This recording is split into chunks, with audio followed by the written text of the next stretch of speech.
Inna lillahi.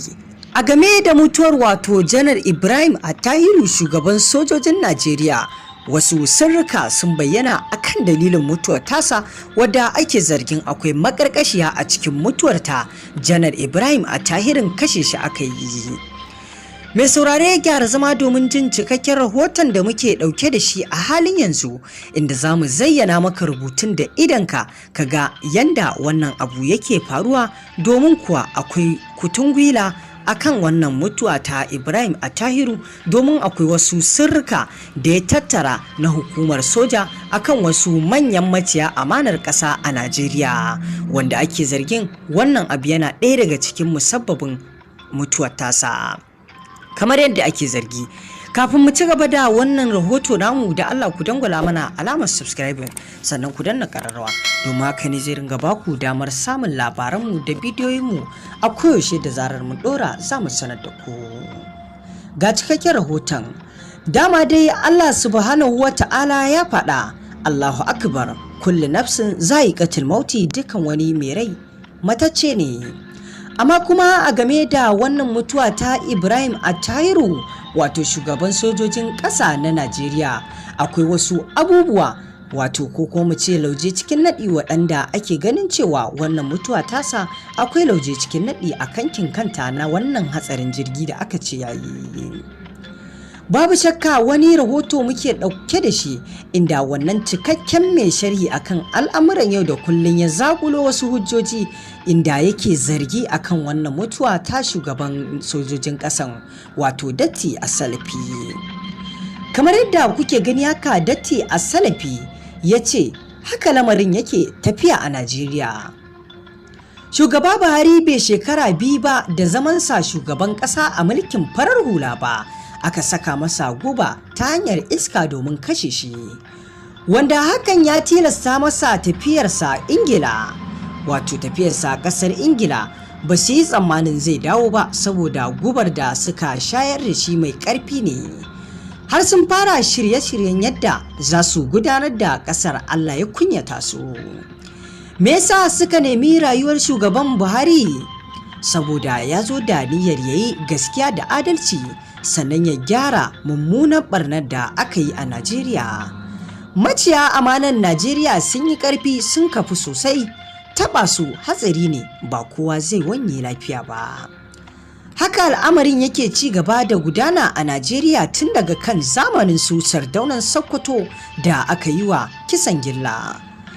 Muna tunawa a zamanin mulkin Obasanjo na farko, wato na farar hula, yadda aka kifar da mai alfarma sarkin musulmi Macido bayan sun gama tattaunawa sirri a Abuja kan matsalar musulmi. Yana kan hanyar komawa Sokoto aka kifar da shi tare da wasu manyan sojoji. Obasanjo bai tsaya a nan ba, shine shugaban ƙasa na farko da ya nemi karya lagon sojojin Arewa. A lokacin da ya tattara manyan sojojinmu na Arewa, ya musu ritayar dole. Mutuna abinda tsohon shugaban sojin Janar Burtai ya faɗa, ya ce Allah ne ya ƙaddara zai zama COAS, in ba haka ba da Obasanjo ya masa ritaya. Yanzu ga Janar Attahiru ya faɗo a jirgi ya mutu. Mun yi imani da ƙaddara, dama haka Allah ya ƙaddara, amma komai yana zuwa da sanadi. Haƙƙinmu ne mu san dalilin abin da ya haddasa faɗuwar jirgin. Saboda a ƙa'ida jirgi baya tashi sai an tabbatar da lafiyarsa bai da wata matsala kafin ya tashi. Daga Abuja zuwa Kaduna a jirgi bai huce tafiyar minti 20 ba. A tsakanin wannan lokaci muna da haƙƙi a faɗa mana abin da ya faru da jirgin.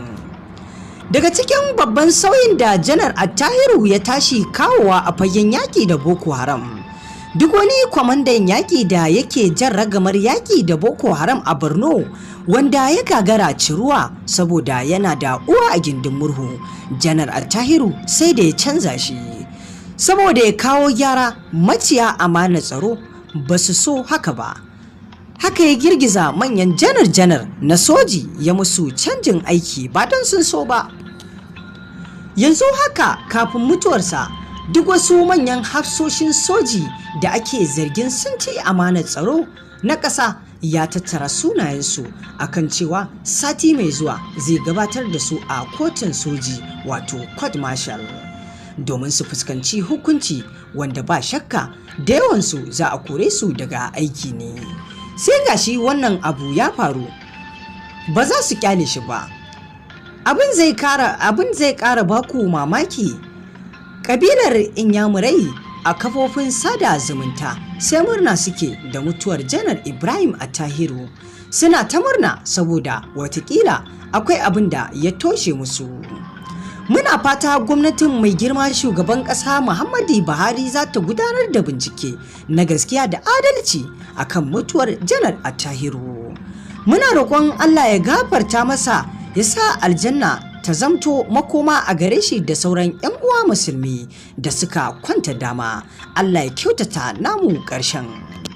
Datti As-Salafi ya ƙara wani dogon sharhi akan wannan mamaci, inda ya ce marigayi janar Attahiru abu uku ne babban laifinsa a gurin maciya amanar tsaron Najeriya. Inda ya ce abu na ɗaya, janar Attahiru yana da gaskiya da amana da tsoron Allah.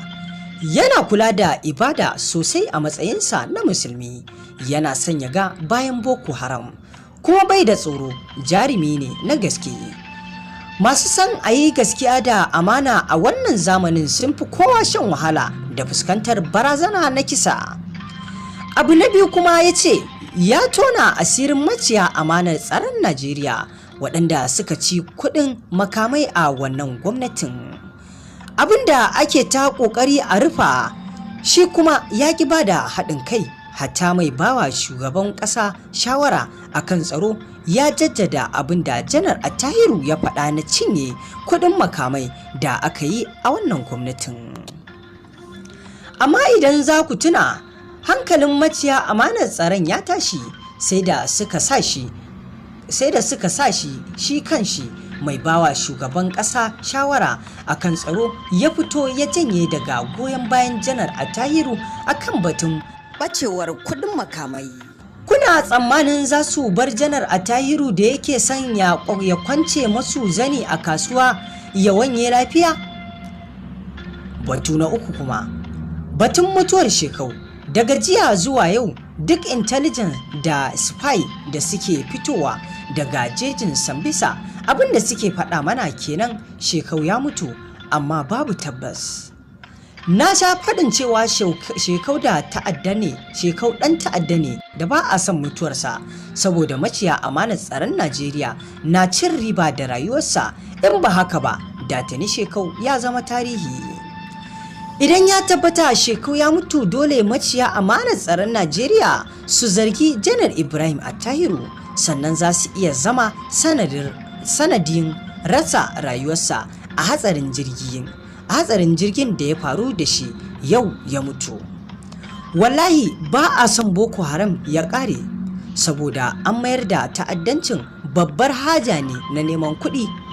Na yi rantsuwa da girman Allah, ta'addancin Boko Haram ko 'yan sanda bai fi ƙarfinsu magance shi ba, balle uwa uba sojoji.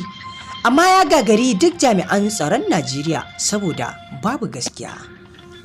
Dole a fito a yi magana ta gaskiya ko da za a mutu.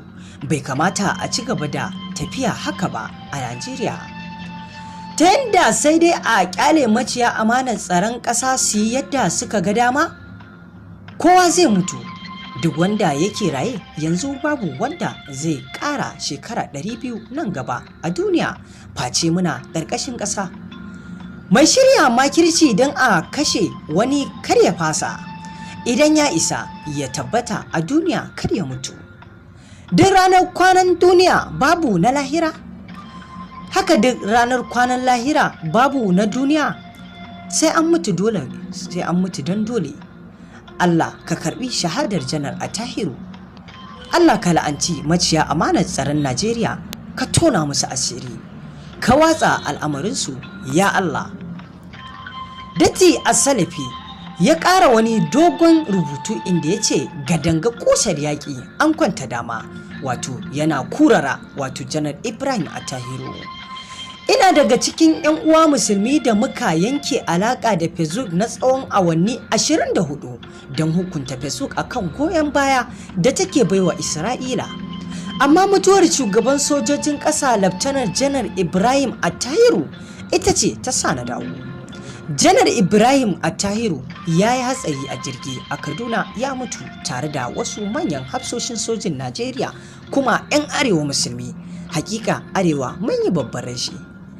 Akwai buƙatar a yi bincike sosai akan dalilin hatsarin jirgin. Hatsarin jirgi a Najeriya bai cika ritsawa da mutanen banza ba, kuma ba a cika fitar da bayanai akan dalilan hatsarin ba. Janar Ibrahim Attahiru soja ne mai gaskiya da amana wanda yake da niyyar ya ga bayan ƙarshen ta'addancin Boko Haram.